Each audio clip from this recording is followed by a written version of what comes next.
Bonjour messieurs, dames, ravi de vous retrouver pour ce nouvel épisode de Vendée Globe sur notre page Facebook Agathe Météo, mais aussi celle de Sportriser, le 15e déjà. Et oui, mine de rien, ça fait déjà un mois que nos skippers se sont élancés des Sables d'Olonne pour une course en solitaire de plus de 40 000 km. Et je le rappelle, sans escale et surtout sans ravitaillement. Alors au départ, ils étaient 33, aujourd'hui ils sont plus que 28 et 19 ont déjà basculé dans l'océan Indien. Alors la semaine dernière, nous avions suivi avec attention le français Kevin Escoffier. La bonne nouvelle, c'est qu'il a été récupéré par la Marine nationale hier. Des images exceptionnelles à retrouver sur notre page Facebook Agathe Météo. Il est à la gauche de votre écran, c'est notre ami Yann Amis. Bonjour Yann. Oui, bonjour Denis. Est-ce que vous avez passé un bon week-end? Oui, un bon week-end, effectivement. Ouais. On a eu les mêmes conditions que les concurrents du Vendée Globe, quelque part. Oui, c'est vrai que c'était assez agité. Alors, au dernier pointage, on l'a vu, et c'est toujours le même trio de tête avec Charlie Dahin en 1, en 2, Thomas Ruyant et en 3, Louis Burton. Ils sont quasiment tous à la même longitude que les îles Kerguelen. Alors, comment s'est déroulé leur week-end à eux? Alors, leur week-end, en fait, ça a été très... quelque part, c'est très, je dirais, proche finalement de ce que l'on a eu comme temps, ce qu'on évoquait là juste à l'instant. C'est globalement, en fait, ils ont une perturbation qui est passée au-dessus d'eux, notamment pour on s'est quitté, en fait, ils étaient en ciel de traîne. Il y a une nouvelle perturbation qui est passée au-dessus d'eux, en fait, durant la première partie du week-end. Petite accalmie à l'arrière de 12-18 heures, donc ce qui a permis en l'occurrence de récupérer Kevin dans de très bonnes conditions d'état de mer. On l'a vu sur tes belles images. Et en fait, ce matin, qu'est-ce qu'il se passe? On a en fait une nouvelle dépression qui arrive et qui gagne sur eux, notamment le front froid. Et on voit ce matin, en fait, ils sont en train de passer un front froid qui est très actif encore, avec à l'avant du vent de 30-35 nœuds de vent moyen, et au passage du front, les rafales les plus importantes, c'est encore du 45, voire même du 50 nœuds quand même en rafale. Et on voit bien là sur l'image satellite, ce matin, ils vont passer globalement, donc le front se déplace d'ouest en est, et globalement ils vont se retrouver tous à l'arrière de ce ciel de traîne, et on voit bien toutes les petites masses nuageuses blanches. Là en fait c'est autant de grains qu'ils vont avoir à négocier durant la journée. Donc quelque part en fait on est sur quelque chose de très récurrent, c'est-à-dire dépression, ciel de traîne, petite fenêtre, je dirais, d'accalmie, et à nouveau nouvelle dépression, quoi. Alors c'est quelque chose qui ne m'arrête pas. Justement, quelle stratégie les skippers vont aborder pour affronter ce front?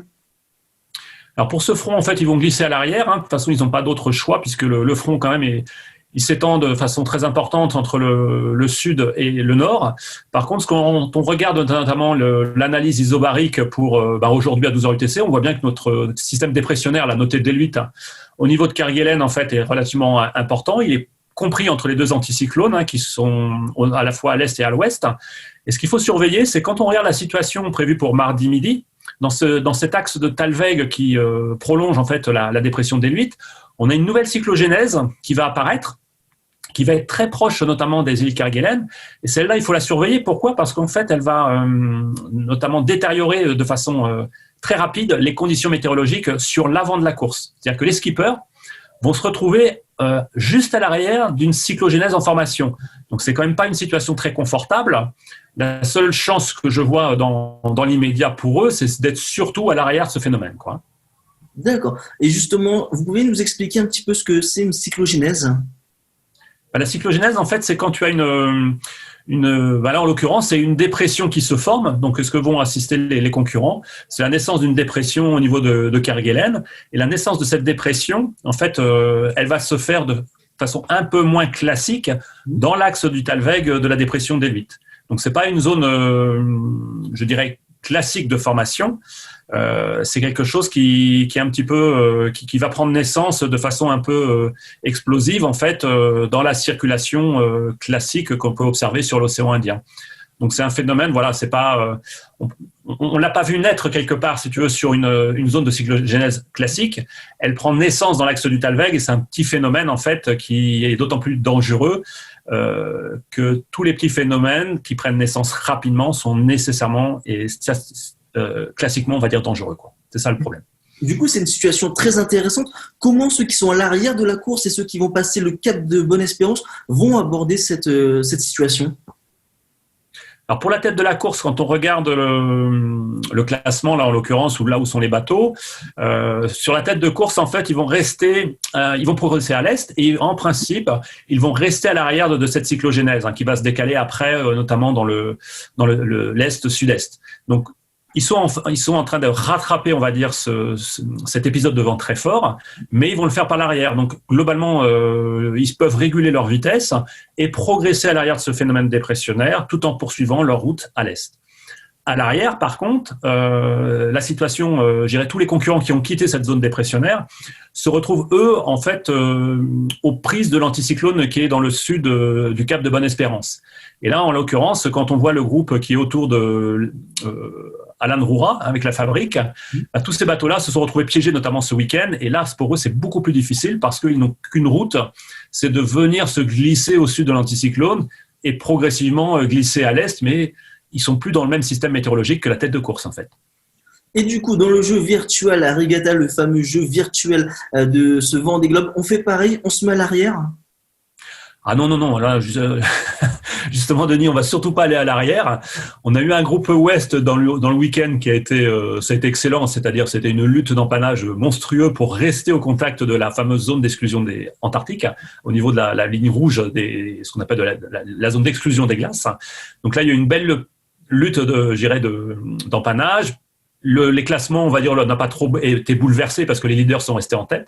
Par contre, depuis cette nuit, il y a eu des subtilités dans ce fameux groupe Ouest qui mène la course.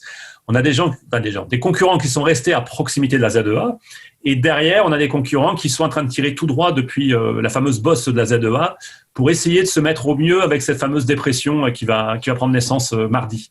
Donc, on pourra avoir des petites situations intéressantes d'ici 2-3 jours en fonction de la gestion de cette fameuse cyclogénèse, en fait, qui se met en place. Et à l'arrière, concrètement et de façon complètement parallèle avec la course réelle, on a tous les bateaux qui sont au niveau du groupe La Fabrique. C'est pour ça qu'on le note, le groupe La Fabrique, même sur le jeu virtuel Regatta. Ben, ma foi, comme dans la course réelle, là, les bateaux sont bloqués avec l'anticyclone et ils ne peuvent que circuler, notamment en limite de la ZEA pour progresser à l'est. Sinon, les vents sont contraires et ils sont coincés au niveau du Cap de Bonne-Espérance. Donc, très compliqué aussi pour eux, très intéressant parce que ça nécessite de faire des choix et c'est pas évident, quoi. Et donc, une situation à surveiller et surtout très intéressante au cours de ces prochains jours. Le rendez-vous est pris. Merci beaucoup, Yannamis. Merci, Denis, et bonne journée à tous. Bonne journée. Je le rappelle, on vous retrouve tous les jours sur Ouest France pour 2 actualités quotidiennes. À très vite.